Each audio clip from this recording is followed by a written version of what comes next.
Hi guys! In this video you will learn how to join a strong clan in Clash of Clans. Well, joining a strong clan in Clash of Clans can significantly enhance your gameplay experience and progression. Here's what you're going to do. Look for clans that match your town hall level, activity level, and playstyle preferences. Read the clan description for rules, expectations, and clan goals before applying. Many clans have external websites or forum posts where they recruit and provide more information.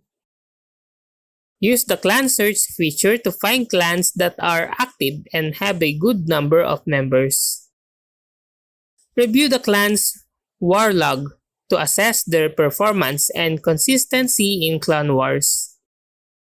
Seek recommendations from friends or fellow Clash of Clans players about strong clan they know. Utilize social media platforms or Clash of Clans communities to find strong clans.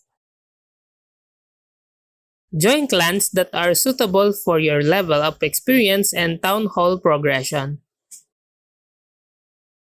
Clans that are part of a larger family or alliance often provide support, resources, and coordinated gameplay.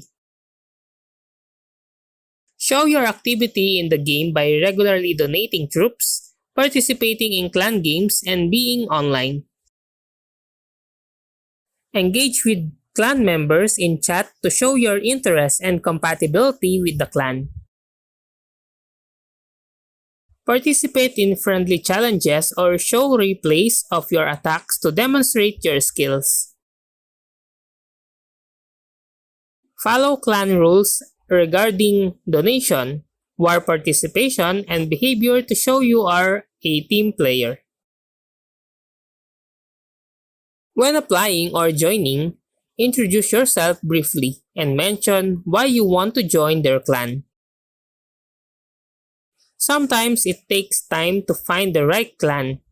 Don't settle for one that doesn't meet your expectations. Clans with active and supportive leadership tend to be more organized and successful. Show your commitment to clan success by participating actively in clan wars. Help the clan achieve their high rewards in clan games by earning points and completing challenges. And that's how to join a strong clan in Clash of Clans. If you like this video, please click the like and subscribe and ring the bell icon to notify you to our next video. Thank you for watching!